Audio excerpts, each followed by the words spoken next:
Сәлем кітап сүйер қауым.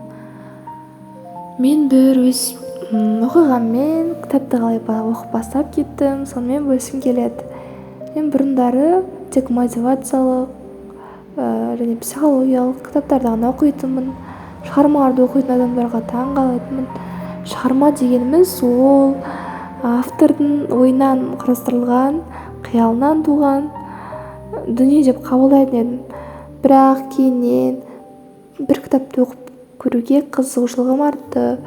Сол кітапты оқығаннан кейін шығармаға деген махаббатым ашылды. Ол кітап Гауһартас шығармасы, Дулат Сабековтың кітабы. Өйткені бұл жай ғана оқиға емес еді. Бұл адам жаны, сағыныш, өкініш, махаббат пен өмір туралы шығарма болатын.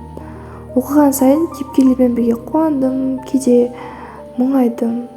Ал кейбір беттерін оқығаннан кейін кітапты жауып қойып ойланатын едім. Осы кітапты оқып отырып мен бір нәрсені түсіндім.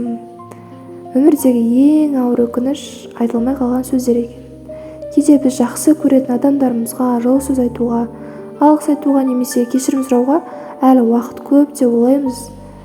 Бірақ өкінішке орай уақыт ешкімді күтпейді. Тағы бір түйгенім, адамды ешқашан сыртынан бағаламау керек екен. Өйткені әр адамның ішінде біз көрмейтін, біз білмейтін күрес болады. Сондықтан біреуді айыптамас бұрын оны түсінуге тырысу әлдеқайда маңызды екенін осы шығарма маған тағы бір рет еске салды десем де болады. Гауһартастың соңғы аяқталуы әлі күнге дейін есімде.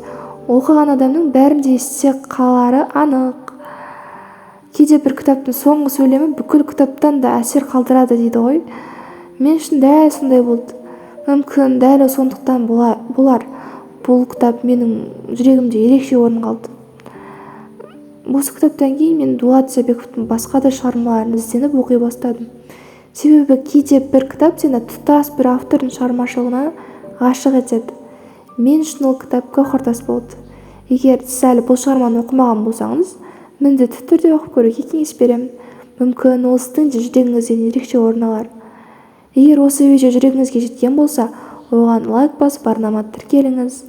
Бұл мен осындай пайдалы дүниелерді шығаруыма, сіздермен бөлісуіме шабыттандырады.